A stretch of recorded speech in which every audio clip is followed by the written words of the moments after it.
All right, students, and welcome to the final installment, no, beg your pardon, to the second installment of Continuous Improvement for Management students. So this is the Resource Support Webinar version 2, or part 2.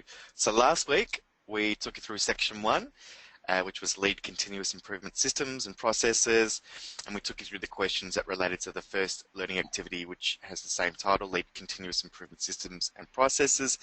Tonight, this session, part 2, we'll be taking you through section 2 and section 3. So by the end of the session tonight, you'll have information that's available to help you successfully answer those questions.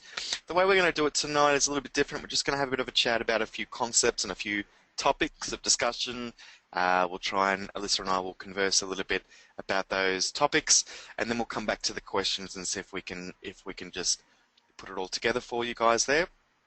And I think it just helps to sort of get a bit of a broader understanding on the subject of continuous improvement, where it comes from, what some of the philosophies behind continuous improvement are, what we're trying to achieve with continuous improvement, and I guess partially, why continuous improvement is such a big thing, and what it's there for. Definitely. So without further ado, Alyssa, actually, is there anything you'd like to add just before we get stuck into, I guess, the first area of conversation? No, not really. I mean, I think that it's important that continuous improvement can be applied not only to businesses but to other areas of your individual and personal life as well. So, I mean, I think it's a really nice, and I think some of the topics that Adam and I will kind of introduce are topics that not only are systems that can be used in business, I mean, predominantly business, but also systems that you can use in terms of your own continuous improvement from a personal level. And we've talked a lot about the importance of setting goals and smart goals and, development and professional currency and all those types of things. And I guess, the term continuous improvement can be really applied to a lot of different areas within, like, your work life and your home life and your educational life as well. So it's quite an interesting kind of topic that can get quite broad, I think.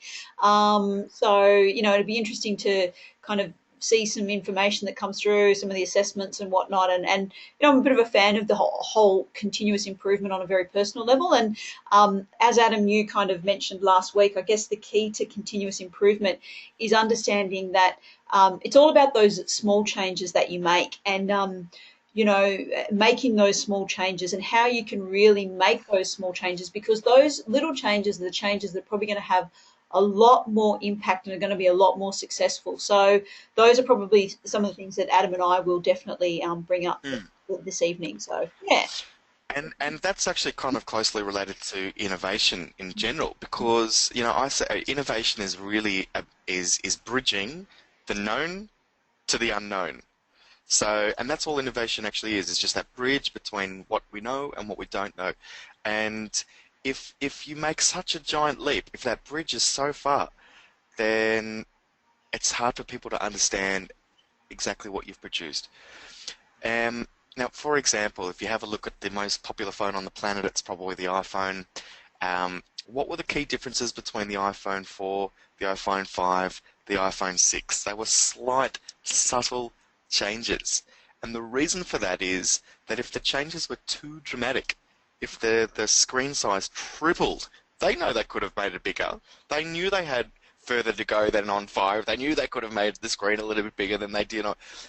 If they make these adjustments too big, then it's far too difficult to understand for people and to comfortably take on and adopt. That's the word. The word actually is adoption, because you want people to be able to adopt a new product, and if it's too dissimilar to what people are comfortable with, what they're used to using already, and what they already know and understand well, then you're going to find adoption it won't happen.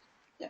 So that's, I guess, in reference to talking about innovation, the main reason that we talk about just small steps or small changes is to assist with adoption, or people, effectively taking it on board. Tonight, what I want to do is, before we go through all the questions, I just want to talk about a couple of different sort of topics.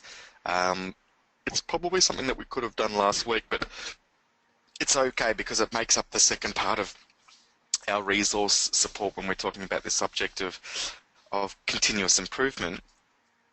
A place, it's quite in vogue in business for businesses to be to focus on continuous improvement.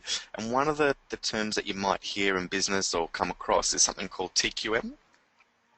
And TQM actually refers to total quality management. And it's a term that's been around for some while now in business, but it keeps growing legs. I've just bumped into somebody who's a bit of an expert in this field, and I'm seeing in business more and more now there are people that are employed to adopt or to integrate, I should say, some of the concepts and philosophies of total quality management into businesses because they're extremely successful. They are unbelievably successful. So what I thought I'd do tonight is just give a bit of a broad stroke overview of what TQM is, what total quality management is. There's a gentleman who I want to introduce that I'll talk about that was a big part of this philosophy. And what I'll be doing is I'll be providing some tips as well, some philosophical tips on that as well, which are things that strongly relate to continuous improvement. From there, Alyssa, I think you're going to join in the conversation, and we'll dig deeper and deeper as we sort of go into it, I guess. So, just broadly speaking, total quality management, it's actually not a set of actions, but it is more a philosophy.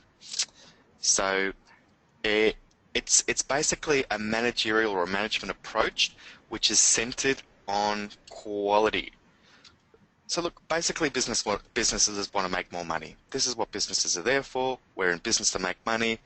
We know that. The philosophy here is that if you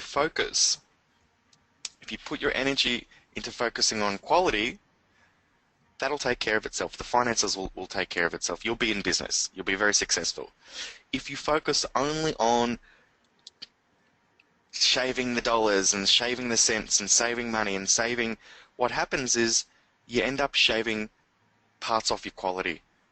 You end up cutting back on your service levels. You end up cutting back on the quality of the product that you're producing. You end up reducing your quality as a result. So it's just a philosophical sort of broad stroke philosophical idea, and there are many things that fall under this banner. So this is just sort of the high level view of it, I guess, if you like. So, it's a way of thinking about goals, processes, and people to ensure that things are done right the first time. And, I guess adopting the total quality management philosophy effectively makes an organization more competitive. That's the first and fundamental thing. It also establishes a culture which enables growth and longevity. And this is something that I'll probably wait for you to jump in and have a chat about, Alyssa, a little bit later about how, what are some different ways that you can establish that sort of that culture of growth and longevity and how that works. You'll talk a little bit about that. But it also, adopting TQM or total quality management, it provides a working environment in which everybody has the ability to succeed. As a result of that, believe it or not, well, not believe it or not, I'm sure that it makes sense, it reduces stress, actually reduces waste, which we can talk about as well, and it actually encourages cooperation and partnerships within teams. So another explanation here I've got is that total quality management can be summarized as a management system for a customer-focused organization that involves all employees in continual improvement. I think that sentence was so good, I might just read it again. So, total quality management can be summarized as a management system for a customer-focused organization that involves all employees in continual improvement. So it uses strategy, it uses data, it uses effective communication to integrate the quality, discipline into culture and activities of the organization. And there's a couple of sort of key areas that it focuses on. What I'm going to do is I actually want to talk a little bit about a chap called William Edwards Deming. and then I might come back to some of the different sort of philosophical approaches or tips, I guess you could say, to having, to embracing some of these quality management philosophies in business. So let me just go off and grab some notes. Okay, so Edwards Demings. Now, let me just tell you who this particular gentleman is. Well, the philosophy of Edwards Demings is basically that he teaches that adopting appropriate principles of management, that organizations can increase the quality and simultaneously reduce the costs by reducing wastes, staff attrition, litigation, increasing loyalty of customers, and things like that. Effectively, as I said right at the start, I guess the overarching principles of total quality management is that if you focus on quality as the end result, you'll be in business for a very long time, and the money will take care of itself. If you focus on reducing costs, you'll inevitably end up reducing quality. So really the focus here of this philosophy is to increase quality and at the same time reduce costs. And we do that, as we say, by reducing the amount of waste that we have, by improving our processes. And it's really, total quality management really is focused on the process. Now, so I guess that's the overarching philosophy. Who is Williams or Edwards Deming, the gentleman that we're talking about here? He was actually an American engineer, a statistician. He was an author as well. Educated initially as an electrical engineer. He helped develop what was called sampling techniques, which are still used in the U.S. Department of Census and Bureau of Labor Statistics. And he was so well known for his work in sampling techniques that I'm just trying to work out where this all comes together. In 1947, he was actually he was called over by Japan from North America, to assist them in putting together their 1951 Japanese census.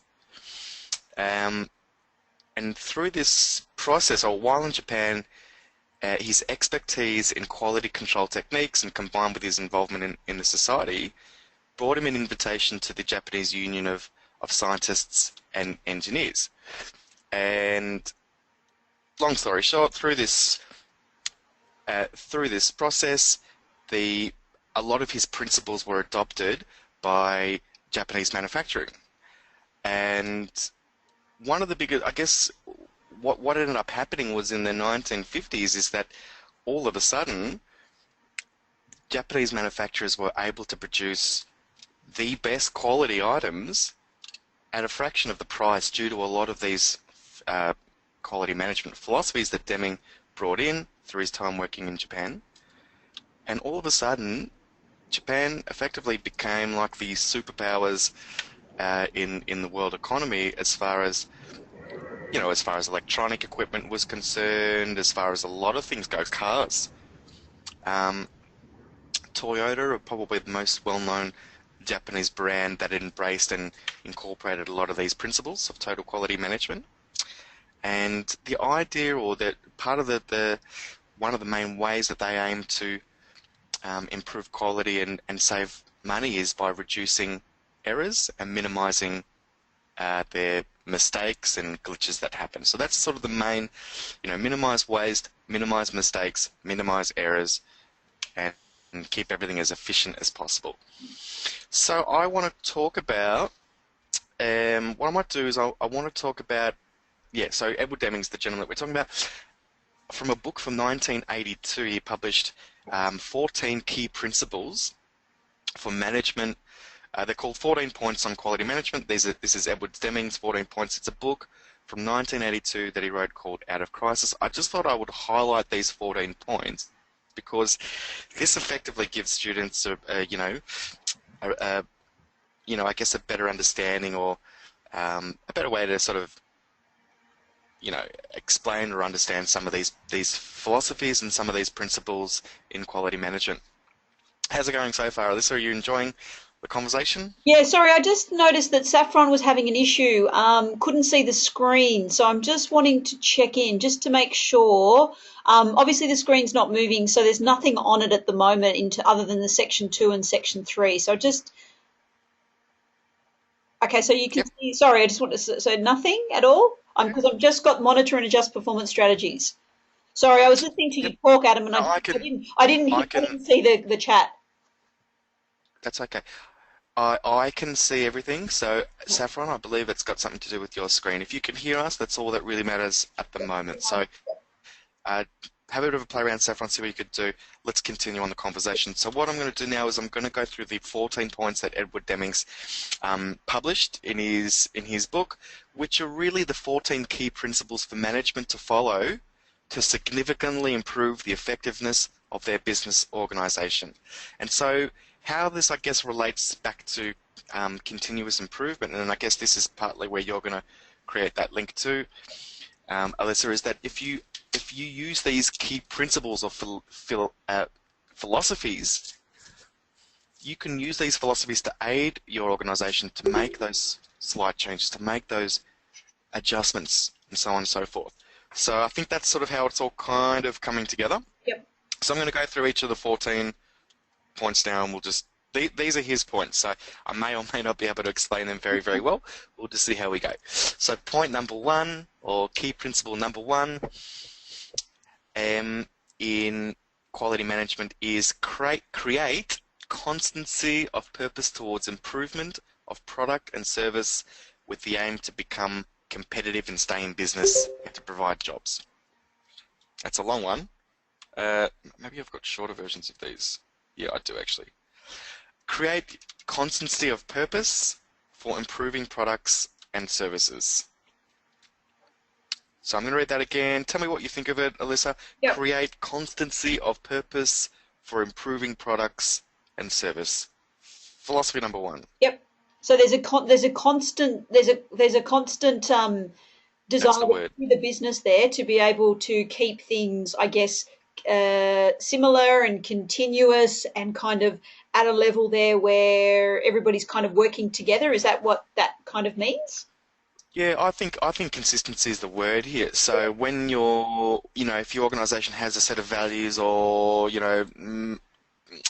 yeah, values is probably the word. Yeah. Try and apply that to all areas. So if you're improving something to a certain level or standard, then apply the same sort of principles of purpose and consistency of improvement towards all levels of your product and service. So that's the way that I understand that one. Absolutely. Yeah. Let's have a look at number two, because we've got 14 of them. And number two is adopt the new philosophy. Okay, so this is really, what he's just saying is be open to change. Just be open to change, and that's it. So second key philosophical, and these are just like the overarching philosophies of for managers to significantly improve the effectiveness of their business. Number two, apply the new philosophy. We're in a new age, and we must be aware of what's going on in the world around us and be able to take on new things. So that's that second one. As I mentioned, this is 35-year-old material here. It's one, when we continue going through this, you'll be amazed at how relevant it all feels and how very current it also feels. Here's a good one. Point number three, cease dependence on inspection to achieve quality. Cease dependence on inspection to achieve quality. That's point number three. So that's almost I like really like. empowering other people to take responsibility for identifying areas for improvement. Yeah. Yeah. Yeah. Yeah. So What it's saying, yeah. what it's saying is, okay, so you're so used to having quality control that, think about it in terms of manufacturing. So you've got this big manufacturing plant, you've got these big things come shuttling down the lines, and somebody stands there and checks and sees if there's any faulty ones. They take them off the little line, and okay, that what we're trying to say is we want to eliminate this need to inspect afterwards to see if it's at a quality point. We need to build something that's quality from the start. We don't want to be looking after we've built it to see, have we built it right? That's what it's saying. That is what it's saying. Build quality into the product. Don't rely on checking your work to see that you've done a good job. It's a philosophy. It's a philosophy. And number 4, what do you think of that one, by the way? Number 3, like it? Yeah, no, absolutely. I mean, I think that if we're looking at continuous improvement in terms of reducing, like increasing productivity and increasing quality and all that kind of stuff, and decreasing costs and wastage. I mean, that if you were to put data to that type of activity, the costs associated with doing that would be massive. So the thought process is really proactive in what it's encouraging organisations to do. So yeah, no, I think it's great. Cool. Philosophy number 4, end the practice of awarding business on price alone. Instead, minimize the total cost by working with a single supplier. Okay, I actually disagree with working with a single supplier because I think there's risks that are associated with only having one particular supplier in business, and that's a logistical risk. But this is 35 years old, so it's a different world, remember that. What is effectively saying is price is not the only thing here, so don't just buy off the cheapest merchant. There are other and this is again the philosophy of focusing on quality over focusing on cost, which is the overarching philosophy here. So what they're saying is stop buying your raw materials from just the cheapest provider. They are not always the best. In fact, more often than not, they're probably not. All right. So next, point number 5, improve constantly and forever every process for planning, production, and service. So anything that involves planning, production, and service, you must continually and constantly improve. And this will be part of your discussion about some of the different I think you're going to be talking about continual improvement cycles and some of the other things that are involved in that. I'll let you kind of embrace this point a little bit more, but basically what we're trying to say here in point 5 is that one must understand the difference between putting out fires. So instead of managing defects, so the difference between managing defects or putting out fires, instead of looking at a system which is looking at the system which is effectively creating that defect and making changes or to improve that system. So I think I did a really bad job in explaining that, but actually I'll leave that one to you in any case, Alyssa. Yeah. Now, number 6, institute training on the job. Once upon a time, it was probably not a given that organisations would train internally. 35 years ago, it is sort of now, but that was one of the philosophies was there. Number 7, adopt and institute leadership. So it really, he was talking about leadership 35 years ago. What Demings was saying there was don't just explain what, but why. So don't just give orders, but provide explanations. So get involved in leadership. If you're, our most precious possession is our people. It's their abilities, it's their knowledge, it's their willingness to work together is the most important thing. Let's treat them like the commodity that they deserve to be treated like, and we must adopt leadership skill. So it's not about giving orders, but it's about engaging people and explaining why we're doing something together. So, and that was 35 years ago, so that's cool. Number 8, which is, I think, again, for me, this is probably one of the overarching principles of TQM. The process is everything.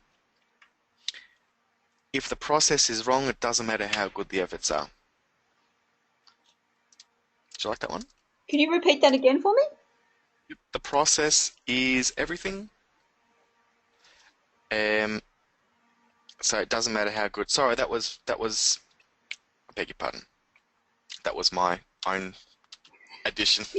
Whoops. The process is everything. I was going to say, wow, that's so much like the way I feel about this. Anyway, that is the way I feel about it. That is my words. Okay, point 8 is actually drive out fear. So the philosophy is remove anything that's going to, you basically want everybody to be able to work effectively. So philosophy, get rid of any fears that might exist.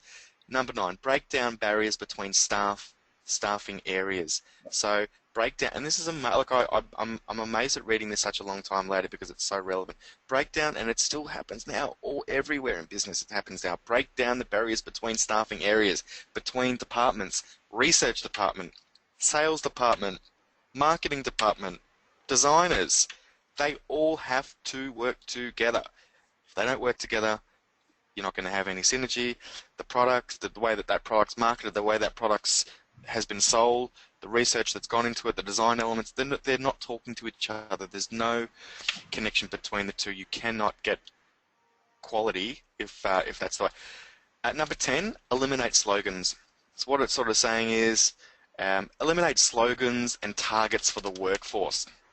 Okay, for me, this is again a bit of a leadership one. So instead of sort of saying, you know, um, so what we're saying is don't ask for new levels of productivity. Don't just create little bumper sticker slogans or little carrots, little financial carrots. Oh, if you do this, we'll give you an extra couple of bucks.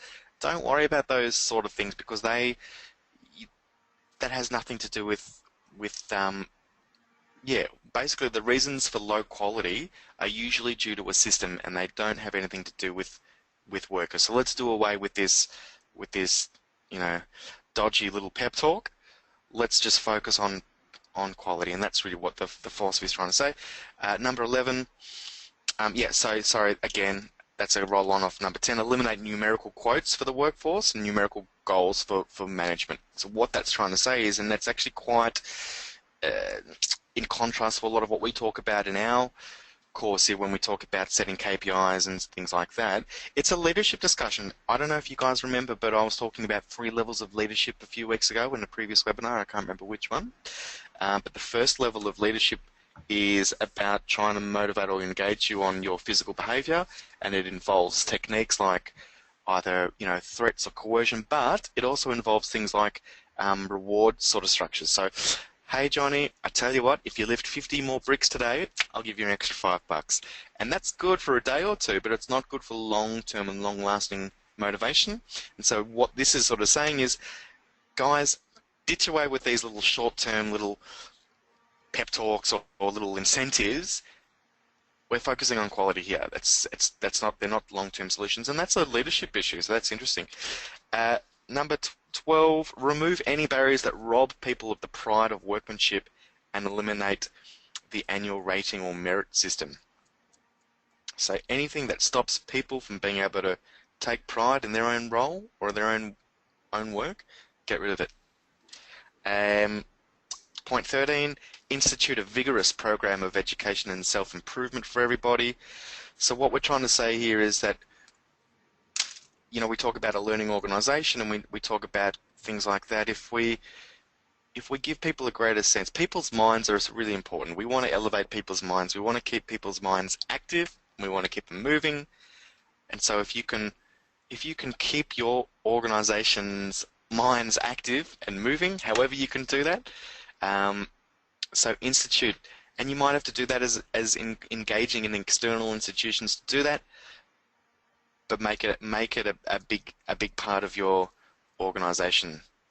And the last point, which is going to beautifully lead onto your discussion on continuous improvement cycles and things like, you know, how to engage your organization, is point 14 of the 14-point plan is put everybody in the company to work accomplishing the transformation. Involve everybody in the organization. Involve everybody in continuous improvement is what Demings was saying there. So get everybody involved in this continual improvement idea. What we might do is now just flip it over to you to continue chatting away. So I think that gives everybody a bit of a broad stroke understanding of, or just a high-level overview of TQM, including a little bit about Edwards Demings, how it sort of came to be, and, you know, some of the overarching philosophies of it. I'll get you now, Alyssa, do you want to continue from there and Sure, add yeah. some of your bits? Absolutely. I mean, I think that I guess like that very last point that you had mentioned there, Adam. I think that getting everybody involved in the continuous improvement process is really the key to having a really successful continuous improvement system in your workplace. I think the essence of continuous improvement really does start in the employee or the team members. I mean, I think they're the ones that you want to encourage to identify areas for improvement. They're the ones that you want to be able to utilize and get them more productive. So I guess when we do talk about continuous improvement, we really talk about the culture that exists in an organization, and the culture really is surrounded and guided by those team members, and really looking at them to drive your continuous improvement process and systems in the workplace.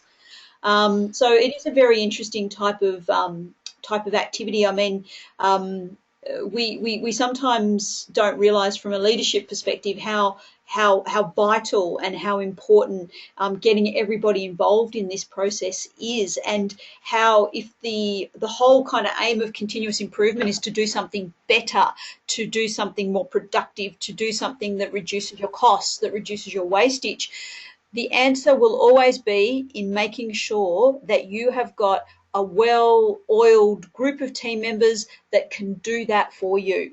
And I guess that's kind of some of the things that I would really like to kind of have a bit of a chat about. I mean, I'm a bit of a fan of the old continuous improvement processes from a personal perspective. I mean, I guess the essence for me for continuous improvement is really, and one of the biggest things an organisation can do is make small changes rather than big changes. And I think a lot of businesses make a lot of mistakes when it comes to implementing continuous improvement systems in the workplace because they're such big changes. I remember being in an organisation where we did have no continuous improvement system in place, so it was decided that we would create one. And there was a team of people that created a continuous improvement system that was designed to make the business more efficient, reduce or increase progression, increase productivity of your team members. But because the process itself and the system itself that was introduced into the workplace was so complicated and so difficult to even understand and conceptualize from a team member perspective, then it was very, very difficult for the team members to be able to come on board and drive that actual system itself. Does that kind of make sense in terms of that? I think that what you want to do is Does. you want to have systems in place that identify areas for continuous improvement that are quite simple essentially, and there are some really They good have to be. models. Yep. Yeah, exactly. They have to be reasonably simple, but the organisation has to be committed to it. Management have to be absolutely committed to it, and this is where it tends to go wrong. A lot of organisations say, "Yep, we're all about it," but they're really not committed to it. And by committed to it is, and I'd like you to talk about how to engage people a little bit in the organisation, because I think that's probably the most important philosophy as far as TQM is concerned.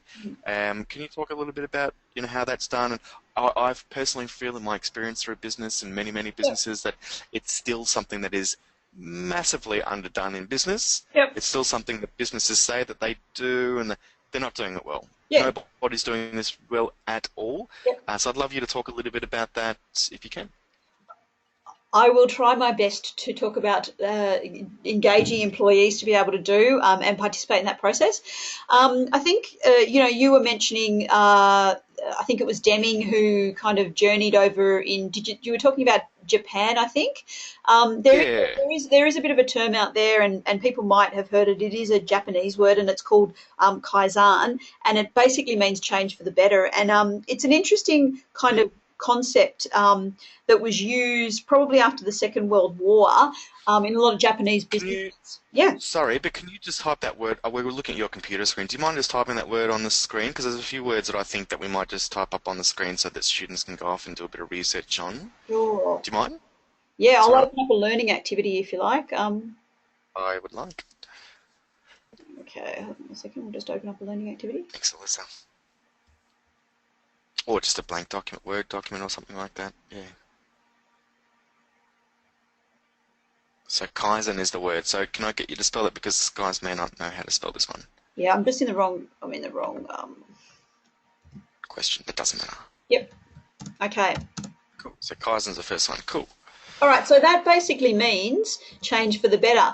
And what I guess the essence of this type of concept and idea is not only obviously it did originate back obviously in after the Second World War when you were kind of talking about professionals that were in their field of total quality management that actually went to Japan and visited some of the businesses there and gave them some real suggestions about the importance of implementing these total quality management systems that you were talking about and the importance of having Yep. those processes. And I guess the essence of that particular idea and concept was that what it does is it encourages all employees, and it doesn't matter if you are the person that cleans the toilets or right through to the CEO, all people in that organization or all people are encouraged in that process to be able to, I guess, identify areas where improvements might be needed. Okay, so it's not limiting the process of kind of contributing to this continuous improvement.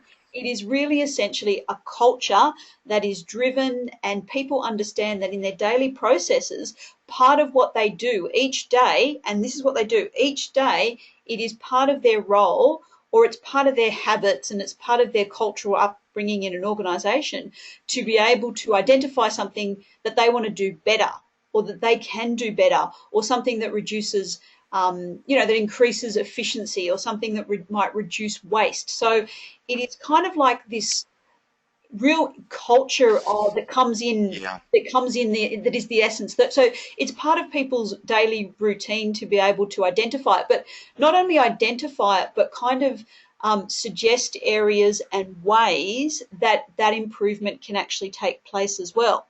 So, we've kind of got to, I guess, be careful of the fact that, in organisations, we might identify an area where there's an improvement needed, and that's all we do. So, I guess when we talk about these types of concepts, and in a really well-oiled machine and an organisation that really does have really strong continuous improvement systems, employees know by habit that they know exactly what they need to do. They know how to identify something. They're looking for things to make it work better. Okay. And I know I kind of talk about this quite a bit with you, Adam, but Hmm. it is almost like the same kind of concept as professional athletes, people that compete in quite extensive sporting events. They are always looking every time they run, every time they play basketball, every time they play football. They are looking for ways to do it better. They are looking for ways to do it faster. They are always constantly looking for that that that improvement whenever they do it. So it's a Yep. really interesting thing to kind of look at how our athletes do it, and then also kind of implement that kind of idea and concept into businesses and really drive your employees to be able to want to be better and to identify those areas consistently as part of what they do. So And just like in sport, if you don't take those next steps, your opponents are going to see what you're doing. They're going to know exactly how to better their game, and they're going to beat you at the same game next year.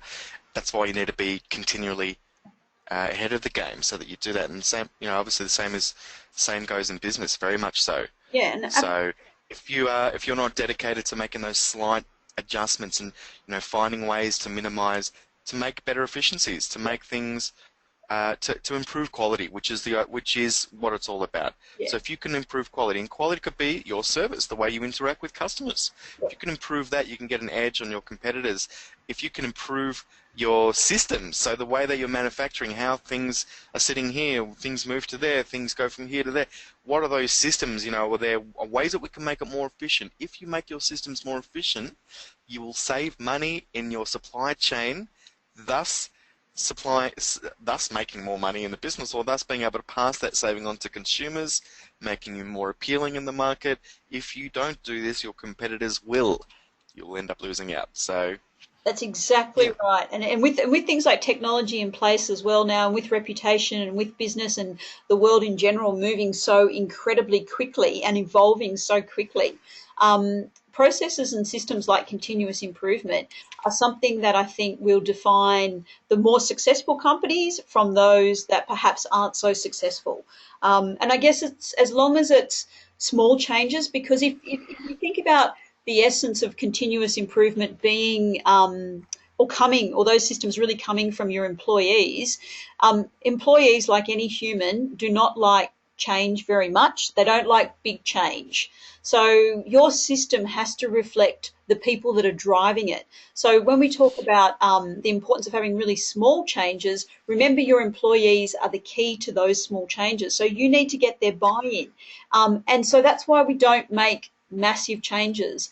And I guess it's kind of like in general and in life, the bigger the change that we want to make. And we talked about this when we talked about planning, the importance of having kind of a systematic approach to achieving a bigger goal. So setting a small series of goals so that you get that continuous success and you see those small changes will lead to the bigger change that you are essentially looking for.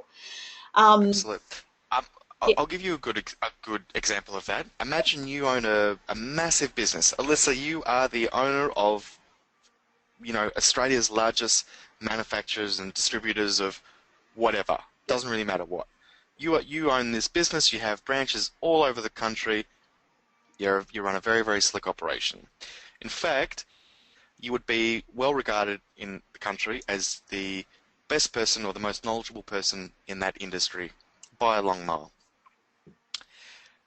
So I would dare say not many people would be confident walking up to you and trying to tell you how to suck eggs because you are the queen of that particular field, whatever that field might be. I, however, work in your warehouse, one of them. I manage one of your warehouses. You have 10 warehouses, I manage one of them. Who is in a better position to come up with continual improvement systems or changes that might, minimize waste, improve efficiencies in our warehouse? You or me? I mean, Yep. absolutely, definitely that you who is out there on the floor, or Yep. and I The think front line. that's exactly right, and that's exactly right. Like the rawness of the ideas and the concepts and what gets seen comes from that front line.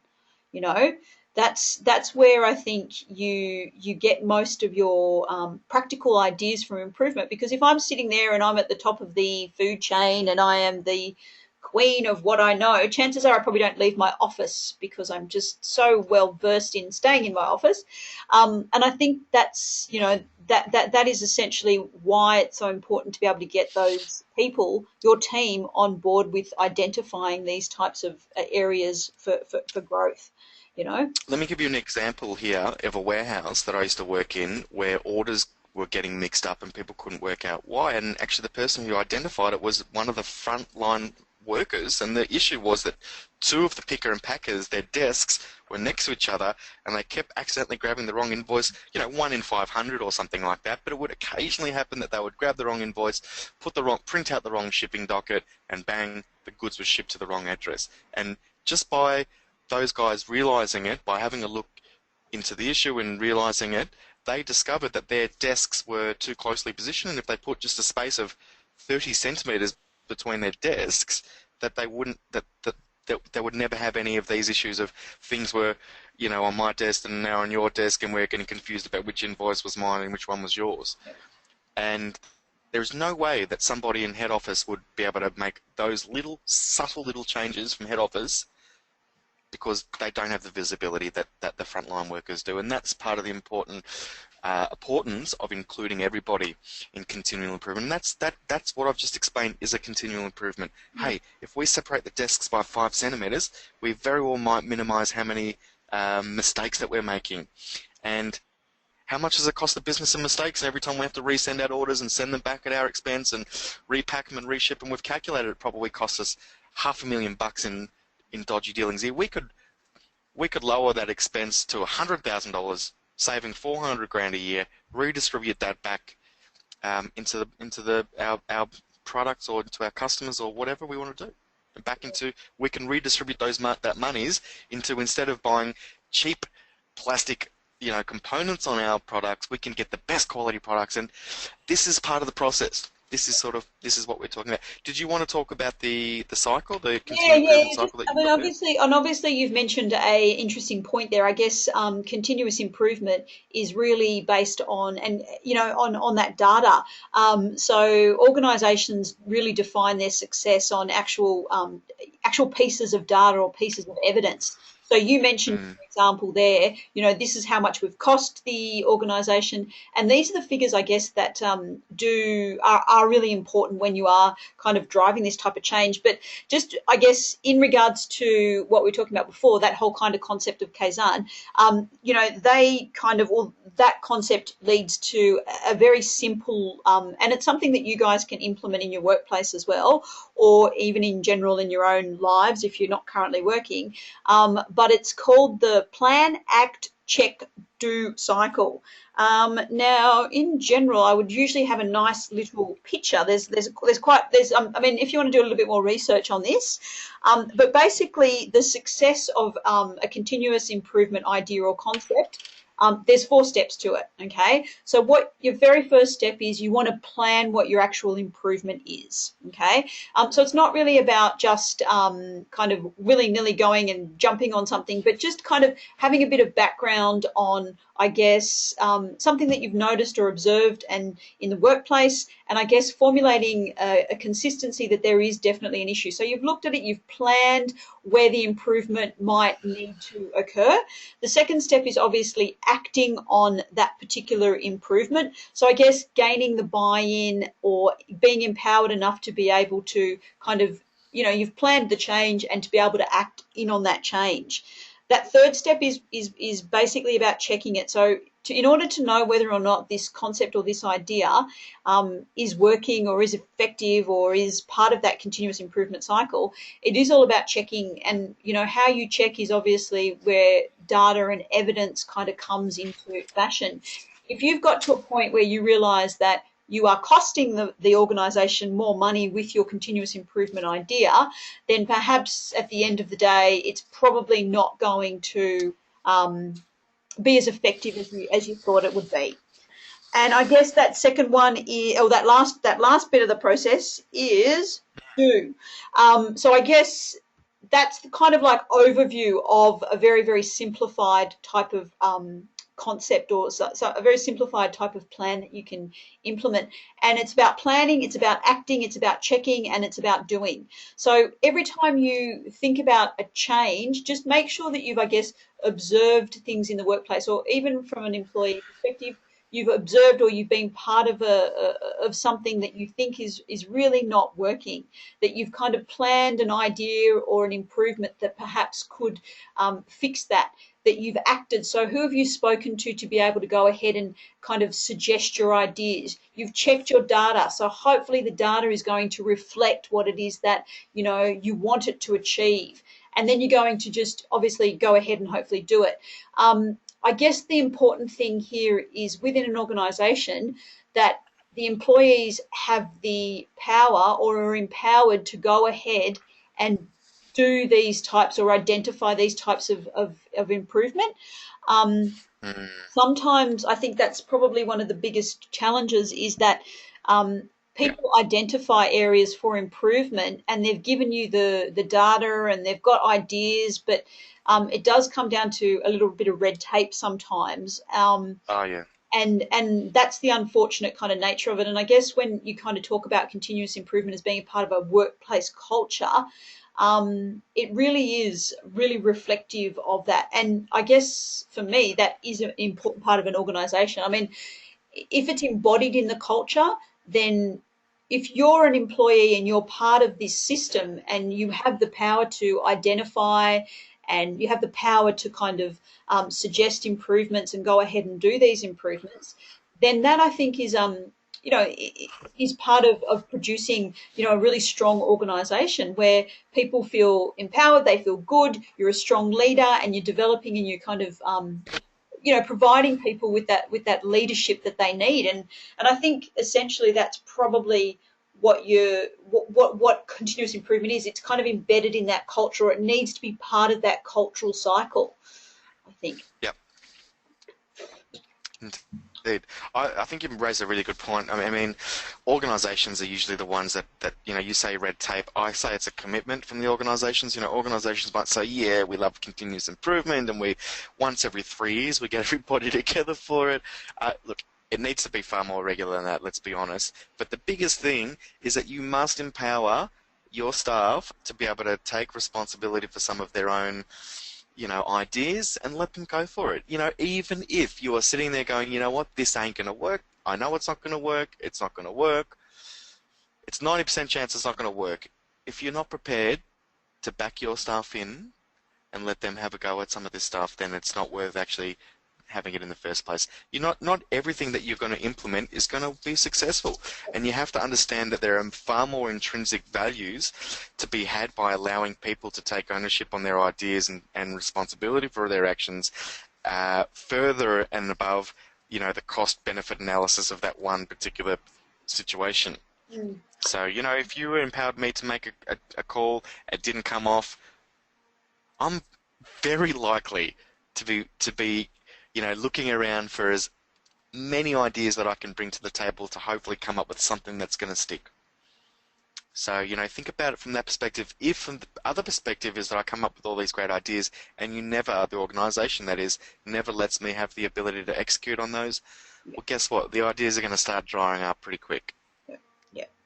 So it's a commitment. It's not, and it's closely related to the word culture. You talk about the word culture. It's not something that you can change overnight. Look, managers have to get out of the way of themselves. This is the big problem. Yeah, I definitely agree. I mean, and as well as having a strong continuous improvement process that reduces reduces your costs and increases your productivity. Just think about the quality of staff that you would have as an organisation if you had a strong and focused continuous improvement process in place. I mean, you would be creating such strong, empowered, innovative, committed Oh, team members. I mean, I oh. think it would just, and you would be satisfying so much of, I guess, what employees want from an organisation. How good would your retention rates Oh, be? I mean, it would be, People wouldn't want to leave the business. They'd feel like they built that business. Who's going to want to leave? Oh, but that process, I was part of that idea to fix that or make that or change that. I mean, you give people ownership on their own work, and the results are just unbelievable. yeah, And absolutely. so, and that's continuous improvement. I mean, that's leadership in and of itself as well. I mean, it's as we say with diploma management students, a lot of these subjects, the concepts are interrelating. There's a lot of crossover from time to time, Yeah. and it's good leadership practice by empowering, inviting, and allowing people to take ownership on their own Mm. space and their own life, really. And you do that, and I guarantee you'll very rarely lose any quality members of your organisation. You'll save a lot of money on having to hire new staff members, and so there are many Mm. intrinsic benefits that come from it. You get a sense of consistency with minimal disruptions. There are so many great benefits for having a great retention rate. So, Yeah, mm. yeah, absolutely. And There's yeah. 2 minutes. Sorry, I was going to say, listen, there's a couple minutes to go. Do we want to go through some of these Oh, yeah. questions with the Well, guys, or yeah, okay, I sounds. don't know? There's not many questions to go through, though, is there? No, let's do the questions. Sorry, I didn't even see the Oh, time. while you're loading that up, you were going to say something? Sorry, I apologise. Yeah, I was going to say just as a matter of interest, I think sometimes organisations really they look at cutting resources to improve things like productivity, but I think having systems and really looking at things like continuous improvement and having these types of strategies in place long term will be far more effective for you as a business and as an organisation. Yep. And it would be good to kind of to expand on this kind of topic in terms of just looking at, how the human kind of thought process really functions and how you really look after it. By having these types of systems, it's really you bonding to your team member through that whole concept of emotional intelligence and understanding what they need and who they are, and really incorporating those types of habits and ideas into that continuous improvement process itself. So it really is a very mutually satisfying type of strategy that could be used. And you know what it does? It also empowers people that would otherwise feel like they don't have much weight or involvement in the organisation, Yep. that they're just as much a part of any of these. And you could be recommending things that are outside of your area. You might just say, you know what, I noticed that we had an unhappy customer. Now, you wouldn't have known this, the guys in the sales team, but they mentioned, or I overheard, or I feel like we could potentially be doing something a bit better as post-sale, post-purchase, something, whatever it might be. And you see, you never know who might be the one that'll have visibility on a particular issue or things like that. Yep. The best, and the best ideas come from those people that are so far outside of that like so far outside that, sometimes you lose sight of some of the things that are happening in your area, that it takes somebody outside to mention something that you haven't seen before. And that, is as you were talking about initially, innovation, and, that's innovation through this continuous improvement process. So it's very interesting. But And that's quite often in business. You'll see, Alyssa, that the term headhunting quite often with the high level management structures. So not the middle management. We talk when we say middle management, not the team leaders, not those the tough, the real hard workers, but the board members and things like that. Quite often you get people that have come from different industries, because you get a completely different perspective, you get a completely different set of circumstances, different set of external factors, environmental factors, competitor issues, whatever it might be, and you can get some fresh ideas, or you get a fresh perspective, and sometimes that's incredibly important. I agree with you 100%. Yep. So Sorry. should we go through some of these questions? Yeah. Let's go through them. We've got 2 questions in this one. I think there's only 5 questions in the next one. But look, that very first question for that second learning activity is: you have been asked to develop strategies to ensure that systems and processes are used to monitor operational progress and to identify ways in which planning and operations could be improved. Okay. In particular, your organisation wants you to determine whether process. Alyssa, you're dropping in and out really badly. Can you hear me? Can you hear me? That's a bit better. In particular, your organisation wants you to determine whether processes currently carried out by employees are as efficient as possible. How would you go about doing this? Yep. All right. So, basically what we're looking at here is, look, that very first part of the question, you've been asked to develop strategies that will make sure that your systems and processes are actually develop systems and processes to monitor which plan could be. So different ways, or ideas and strategies about how your operational progress could be improved. So your organisation wants to tell you how efficient your employees are. So I guess the question's just asking you for some of the strategies that you could use to be able to identify this. Yep. So as we've mentioned, the philosophies of total quality management is that the systems are the things that we need, that the processes are the things that we can really spend some time on getting some of those processes right. We also want to build quality into the whole step of the process, but there are savings, there are cost savings to be had through the process. So, what we're wanting you to do here is try and determine what the current process is. So, basically you've got to be showing us that you can go about finding out, investigating what the current processes are. So what you really have to show us how you're going to go about investigating that. Is that sort of the way what you're looking for here? Yeah, absolutely. Yeah, definitely. So tell us what sort of things that you need to investigate. What sort of things are you looking to find out? What sort of things are you're looking for? And that sort of thing. Yeah. So that second question there is actually talking about, change. You have determined the adjustments that should be made in your work team. Changes need to be made to the way customer complaints are recorded and dealt with. How would you go about communicating the need for change to strategies to relevant stakeholders? So what we talked about is that we've talked about the importance of change, but we've talked about also tonight the importance of kind of making, I guess, small changes as well. So what we're looking for here is we're looking for how would you go about communicating that change. And remember, it's different stakeholders probably affected by these decisions. So what are some of the ways you could communicate depending on who the stakeholder was to be able to identify or communicate those particular changes? So I think that question's actually Okay, so pretty straightforward in terms of what it's kind of asking for. we want examples of things that you're going to do as part of your communication, because the word communication is a broad one. It can be written, it could be verbal, it could be non-verbal, it could be face-to-face, this, that. What we want you to tell us is what sort of things that you're going to do or ensure, or what communication techniques you're going to embrace. Give some examples of the sort of ways that you're going to communicate to guide change. Now, guys, look at the learning materials. Learning materials will take you through these ones. Any questions, just let Alyssa or myself know. Yes. Last set, shall we? Yep.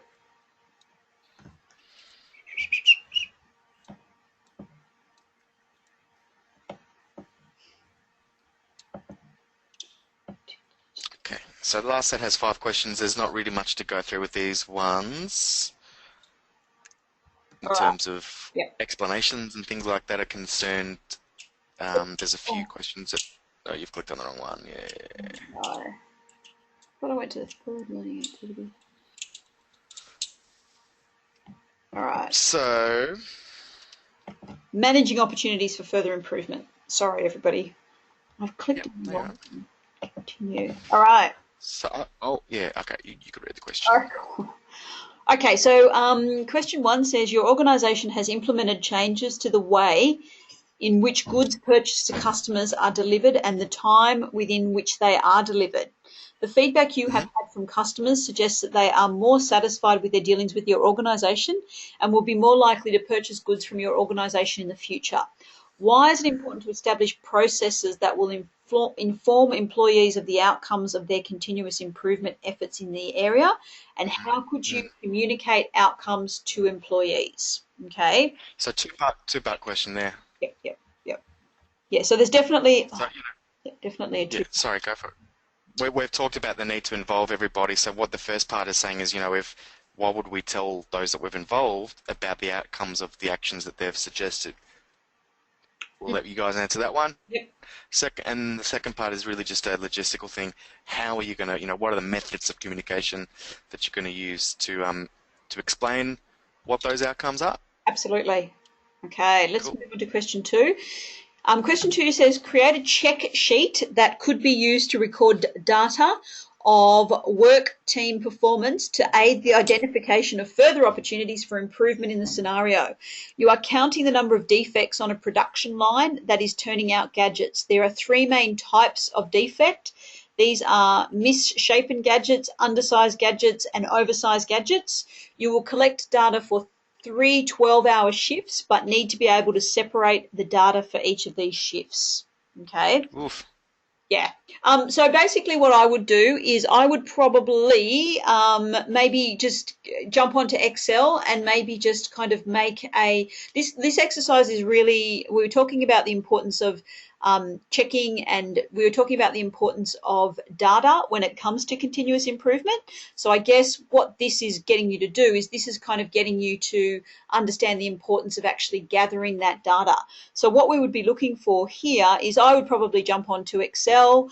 There's obviously going to be data that you're going to have to, I guess, probably make. There's 3 12-hour shifts that you need to collect data for, so you have to show them in separate ways. Yep. So you need to be able to show that you can compare. We don't care what the sort of data that you present is, you can make that up. You just need to show 3 different sets of data, and actually the next questions give you some hints of what we're actually looking for as well. Just compare those 3 sets of data. So 3 different shifts. So what you could do is you can put different people's names in there. This is that team, this is this shift, this is that shift. here are the different types of defects, and Yep. you can just note how many defects happen on that shift for that type of defect, and then make a comparison. And we'd like you to also visually represent that, which is partially what we're asking in the next question, which is an example of some tools that can be used to document the data. Yep. So, Yep. um, and you've talked about a spreadsheet. That's a Yep. good example as a thing here. Yep. What we'd also like you to include in your spreadsheet is some sort of visual representation. And question 4 is actually asking, why do graphs and charts provide a good representation of data? So we do actually want you to try and represent whatever you've put in that question as a visual representation. Now, how are the guys going to actually submit that question, number 2? There is an upload box there for them. Oh, as an Yeah, upload. Sorry, yeah, I'm not yeah. looking at your screen. Yeah, so there's an upload there. If you can all see, just sorry, going back. Yeah, you can drag and drop. You can upload. Okay. Yeah, you can upload it back in Yeah, there. yeah. Perfect. Yeah, so Perfect. that gives Perfect. you the opportunity to be able to yeah. So just obviously just No sweat. No sweat. So really 3 sets of data. We just want a couple of numbers, and we want you to put some sort of visual connector point in there, and that's what we're looking for. And then explain question 4. Yeah, just explain why the visual graphs and charts help. yep. Question 5. You've been asked to consider areas identified for future or further improvement when undertaking future planning. What are some of the areas that organisations need to take into consideration when planning for future improvements? What we're looking for is just a couple of really broad stroke areas Yep. that organisations need to consider when we're planning for future improvements. And I So think we we've come up actually with all these great yeah. ideas. When planning for these great ideas, what are some things that we should really think about, you know, in reference to these ideas that we're about to implement? And I actually think that we actually talked about some of these different ideas this in some of the conversations that we've just had previously as well, Adam. So yeah, I think Yeah. yeah, I think there is definitely areas, broad areas there that can actually answer this question. So You might need to go into the learning materials to come to drum up an answer for that one, but yeah, that's it. lovely. All right. All right. Hey, thank you very much, team. We had a really nice session tonight. Actually, quite enjoyed the discussions that we've both had on continuous improvement. For guys that are looking for future further information or some additional systems that fall under total quality management, have a look at things like lean manufacturing. Have a look at things like just in time. Have a look at things like Kanban, which I'll spell for you as Kanban, and have a look at things like Six Sigma. So write these on the screen yeah, Six Sigma, lean manufacturing, and just in time. These are actual applications that people have designed, and Kaizen's one as well that you talked about earlier. These are actual applications of total quality management that can be considered when you're when you're engaged in continuous improvement cycles. So for guys that want a little bit more about the how rather than the what, have a look at those. Have a look at just in time. If you can put that on the screen as well, JIT. That's it. Perfect. And that's it, guys. Thanks very much for your attendance. Students, be aware that this time next week is the final session for continuous improvement. We'll be taking through the assessment support next week, so we'll take you through the actual assessment tasks in this subject. And that'll be the actual final webinar for management students. Also note that management students are having their final business documents webinar tomorrow, I believe. Yep. So, Tomorrow. and that'll be the second. Yeah, so Yep. tomorrow's your second last one, and next Tuesday evening at the same time, you'll be having your last continuous improvement webinar for assessments, which will be the very last webinar for the series and for your qualification. Yay. So thanks for those who are in attendance tonight, and thanks for those that are listening in on a delayed version. Much appreciated. We look forward to seeing you next week, and see you next time. Cheers. Good night, everybody.